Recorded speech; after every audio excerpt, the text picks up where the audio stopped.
Yesterday, early in the morning, as people were getting ready for work, on their way to work, an artillery shell hit a bus stop in central Donetsk city,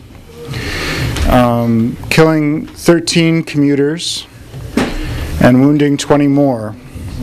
And if you've seen some of the photos of this atrocity, which you won't see in the Western media, there's some of the most horrific scenes you've seen probably since the Highway of Death in Iraq back in 1991. At least 100 civilians were killed on Wednesday alone in the Ukrainian terror bombing of the Donbass cities, primarily Donetsk, Gorlovka, and Stakhanov. Since Ukraine announced the resumption of hostilities on January 18th, Gorlovka has been shelled almost nonstop, including bombing from military aircraft.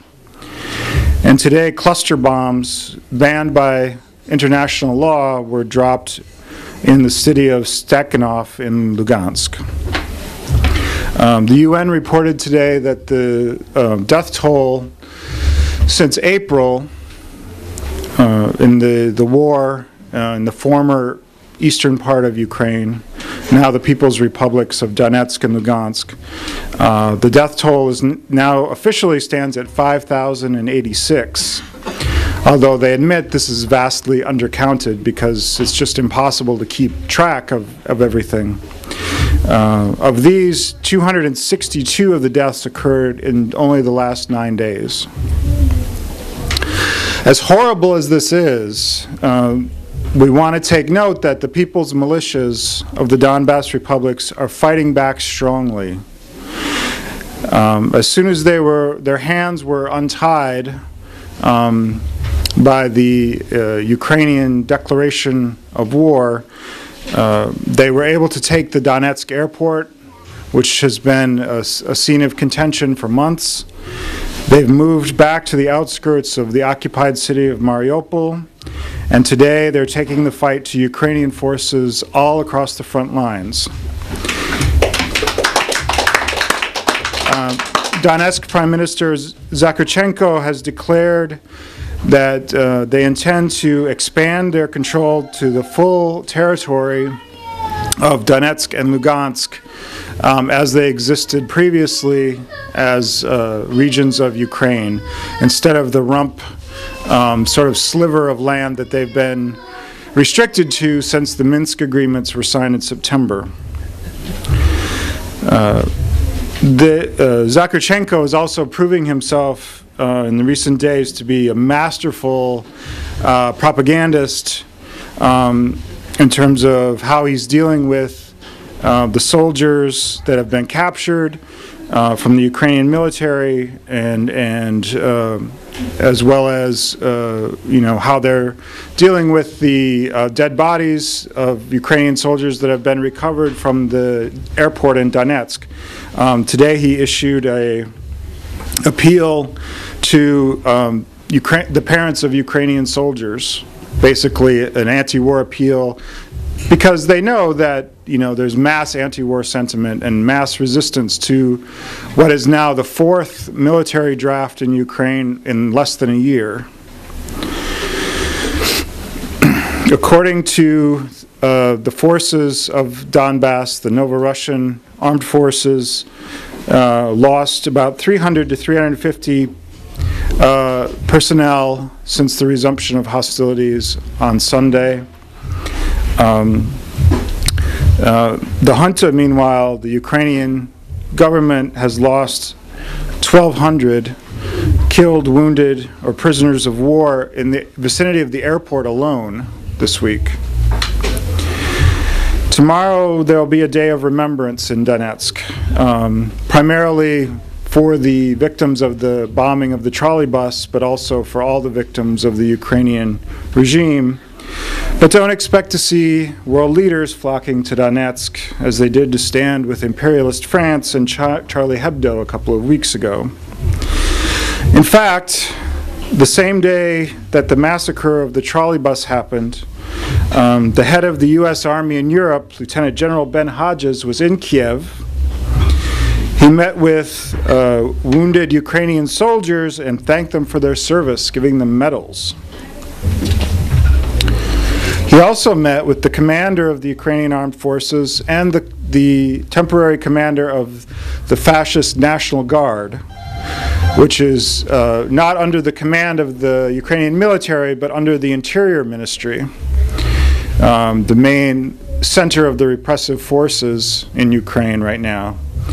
And he reported that U.S. troops will soon be deployed to Ukraine to train National Guard troops. The attacks in Donbass have been escalating since the new year, but we can really trace this development back to December 4th. A lot of people in this room will remember December 4th. It was the night of the first big demonstrations after the Eric Garner grand jury announcement. And we were all packed into that square down at Foley Square and marching across the Brooklyn Bridge. And what was Congress doing that night? They weren't debating how to deal with police brutality and the killing of people of color by the state repressive forces. No, they were, the House was passing a resolution on Russia and Ukraine, which former Congressman Dennis Kucinich called a declaration of war against Russia.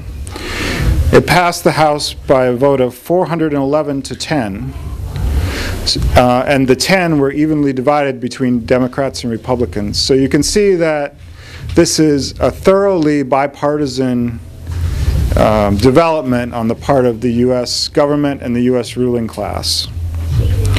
A week later, if that was the declaration of war, then what happened a week later was the means to carry out the war. And that day, both the Senate and the House passed what's called the Ukrainian Freedom Support Act, which provides millions of dollars in additional military aid, opens the door to directly arming the Ukrainian junta, as opposed to what they've been doing, which is secretly arming them or going through other NATO puppet regimes like Poland, and also additional sanctions on Russia. The floodgates opened even before Obama signed the law on December 18th. That week, in between the congressional vote and the signing of the law, 3 airports in eastern Ukraine were suddenly shut down. And the reason was that U.S. military aircraft were flying in weapons, vehicles, and ammunition, and other supplies. The next couple of weeks, Ukrainian President Poroshenko traveled around the country to the different military outposts, handing out lavishly all these weapons, vehicles, and so on. So it was being done in plain sight. It was not a secret development. And to coincide with, I should mention, to coincide with the visit of the head of the U.S. forces in Europe this week, the U.S. Embassy also presented the Ukrainian Border Guard with the prototype of a new armored vehicle called the Kozak, which they're mass producing in Italy. Ukraine's parliament, following the congressional vote and the signing of the law, revoked the country's non-aligned status and officially declared its intention to seek NATO membership. And last week, just before the reopening of the war, George Soros flew to Kiev to help cook up a new refinancing deal for the regime from the IMF to save Ukraine from defaulting on its loans. So all of this is to show, we know that the U.S. has been the driving force behind the coup last February and everything that's been unleashed on the people of Donbass and Ukraine since then. But this is like a qualitative step forward in the U.S. intervention. Everyone has known for a long time that a new attack was going to come. Kiev has been building up its forces in the Donbass since the Minsk Accords were signed in September. It has not respected the ceasefire for a single day, but seemed for a long period to be in a pattern of trying to slowly wear down the people's republics via economic blockade on the one hand, and then the terror bombing of homes, schools, and hospitals on the other.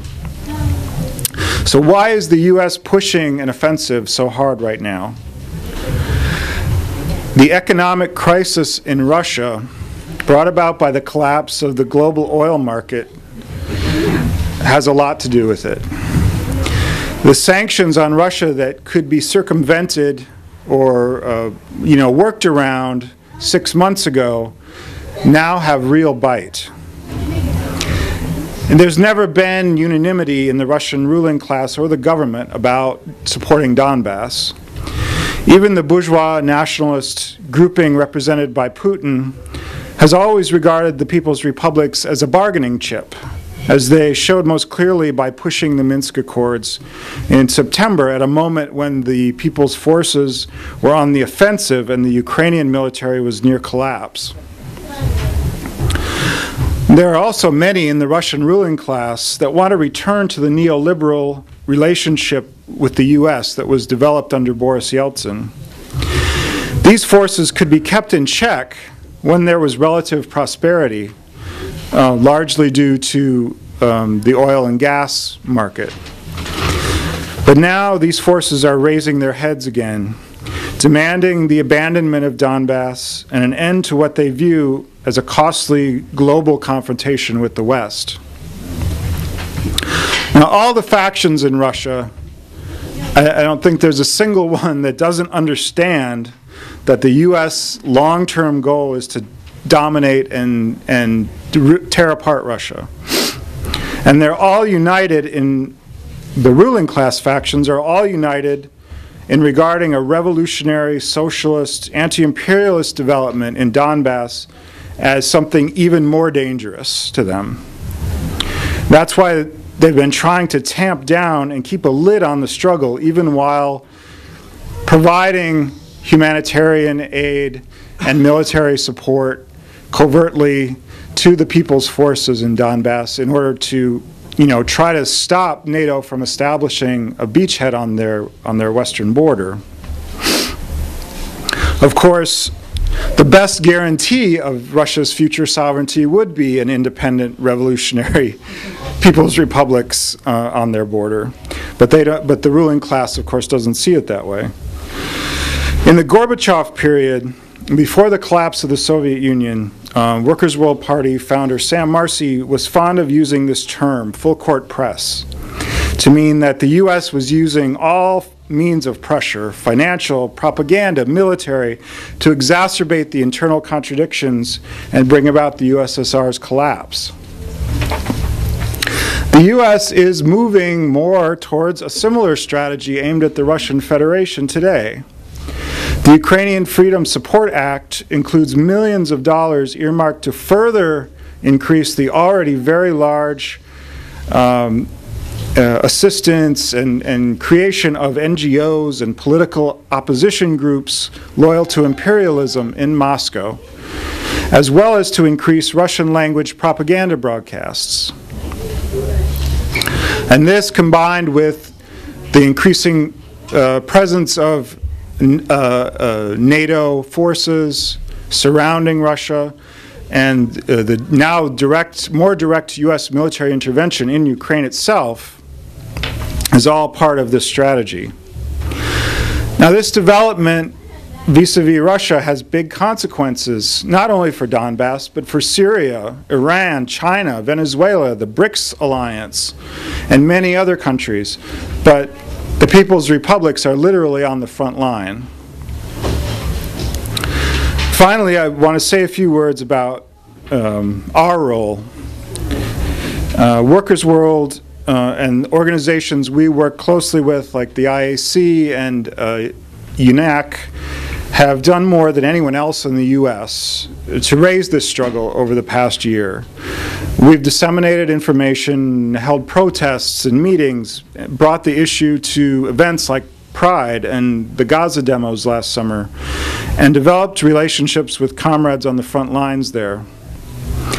But the fact remains that most of our class here in the U.S. is unaware of what's happening or of the U.S. role. Most of the left is at best silent, at worst active cheerleaders for the agents of U.S. imperialism, as they are with Syria. This struggle is not going away and could escalate very sharply into the dominant world struggle. And so it's important for us to be thinking about how to raise it in new ways and push it out into the broader movement, including finding ways to bring this issue to the new, young, dynamic movement against the racist capitalist state. And in this respect, I just want to put out there for people to start thinking about a couple of things that are coming up in May of this year. May 2nd will be the first anniversary of the massacre of anti-fascists in Odessa. And also, May 9th will be the 70th anniversary of the Soviet Union's defeat of fascism in Europe. So it's a good time now, in the context of this current crisis, to start thinking about how we can commemorate, elevate the struggle, and educate around these important anniversary dates. Thank you. My two in particular, I need to get them home.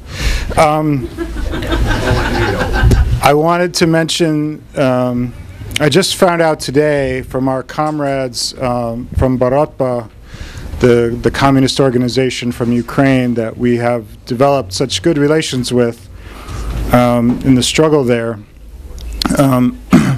Folks will remember that one of the people who died in Odessa last May in the massacre at the House of Trade Unions was a Borotba comrade, Andrew Bashevsky.